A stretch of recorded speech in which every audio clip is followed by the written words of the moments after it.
welcome back. I'm here today with a wrap up of my first quarter of the year, and also I'm going to quickly go through my Realmathon books at the end of the video.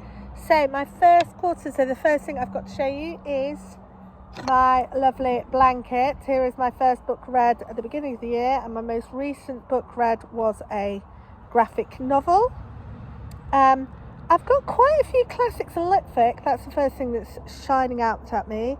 But the thing that I do know is that I've read about a third sci-fi and a third fantasy and a third the rest of everything else. So you might be able to see that there's more of this this purple fantasy through the first half of my quarter, the first eighth of my year, and then more this grey sci-fi clumped together in the second. So I'll see how it keeps, whether it keeps going like that. But I've got a nice variety of shades. This is about a foot long, so I'm expecting it to about a foot, 4 foot in length. I do wonder whether if I do this again, I should make bigger stripes, thicker books. But I only just thought of that, and I'm already a quarter of the way into it, so we'll see how it goes. And it's bright and colourful, lots of different genres. So I mentioned that I've read about a third fantasy and a third science fiction. My books, I've read 48 books for a total of 17,009 pages, which is about 354 pages per book. So my aim was to be 320, average of 320 or more, so I'm doing that at the moment. When the Hugo nominees come out, I will then start reading novellas and novelettes, so I'm sure my average will come down at that point. But at the moment, I'm quite pleased with it. My most read moods, according to Storygraph, were adventurous, emotional and mysterious, which puts my book of the year so far, the book that fits the zeitgeist of my reads, would be Ministry of Time by Kaliane Bradley. And this is a reasonably fast-paced 352-page book about the Franklin expedition, but it's sort of not, in that our hero is part of a team of people looking to resettle refugees from the past. And one of the people on her person that she's looking after is from the Franklin expedition. And this is grown out of Bradley's obsession with this particular character whose name is Graham Gore.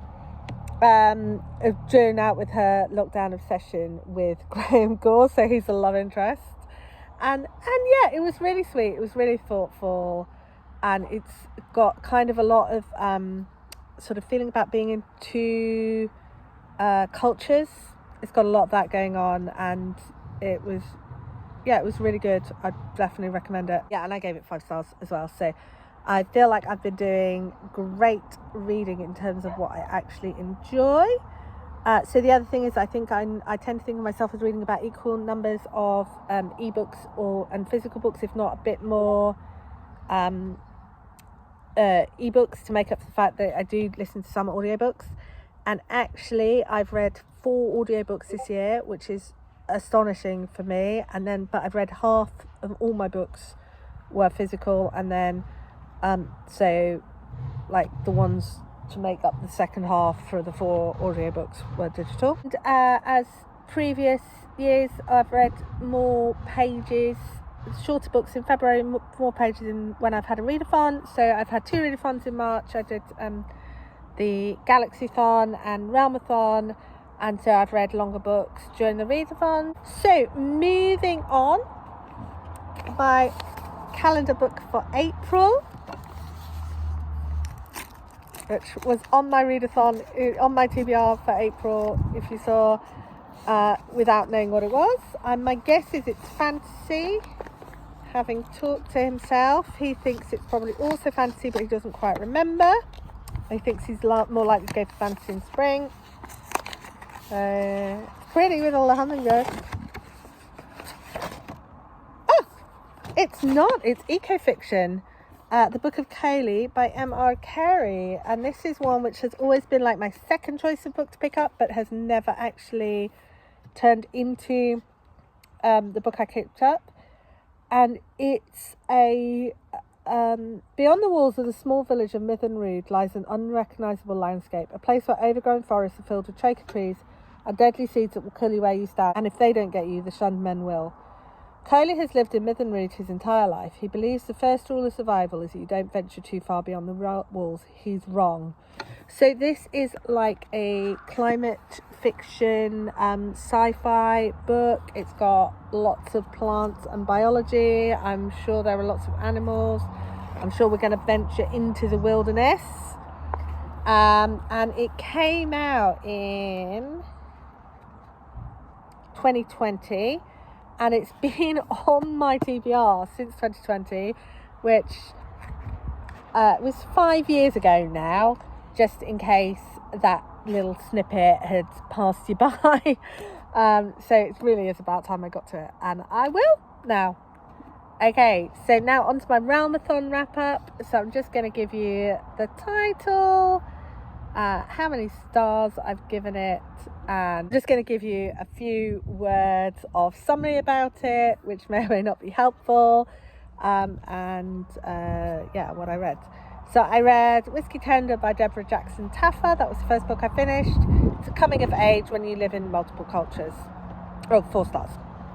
The Imposition of Unnecessary Obstacles by Malika Alder. 5 stars. Gender Flip Sherlock Holmes Goes Travelling. Alien Clay by Adrian Tchaikovsky. I'm going to move you over here so that I'm looking at the right place.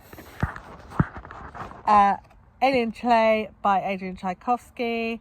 5 stars. What Even Anthropology and Why Revolt. Pride and Prejudice in Space by Alexis Lampley. 3 stars. Is Pride and Prejudice in space. Sweetpea by CJ SKUSE. 4 stars. All the revenge everywhere. Space Oddity by Cathrynne and Valente. 4 stars. Douglas Adams inspired theatre dream. Lost Fleet by Jack Campbell. 4 stars. Bringing heroism home in a space chase. The Loneliest Girl in the Universe by Lauren James. 4 times. Gaslighting, Twisting and Discomfort. Oh my! The Queen of the Night by Alexander Chee. 4 stars. One Pearl Girl's Life in Paris Opera. Voyage of the Damned by Frances White. 5 stars. You're going to stay on this boat until you get answers. Fake Dates and Mooncakes by Sher. 4 stars. Brothers and Sisters meets DVaughn and Kris. The Reformatory by Tananarive Due. 4 stars. Actually did what Reprieve tried to do. What If Wanda, Maximoff and Peter Parker Were Siblings by Shauna Maguire. 5 stars. So much love and wholesomeness. And food. The Backyard Bird Chronicles by Amy Tan. 5 stars. So many beautiful birds and so many lovely stories. And the illustrations, Tan did her own illustrations and they are top notch. Onyx Storm by Rebecca Yaros. 5 stars. That was not a good place to end. Because what? The Diary of Václav Nijinsky by Václav Nijinsky. I don't even know how to rate this because it is a window into schizophrenia. I feel very privileged to have read it, but also I couldn't really keep up. Animal Crossing Deserted Island Diary by Kokonasu Rumba. 3 stars. Good introduction to Animal Crossing New Horizons and also to manga for small children. So that was my 17 books I read in March for Realmathon. And I'm hoping I do have just such a good time in April too. And I've got my Book of Kaylee. And I'm hoping I will get some more crochet done. And I will see you soon. Bye.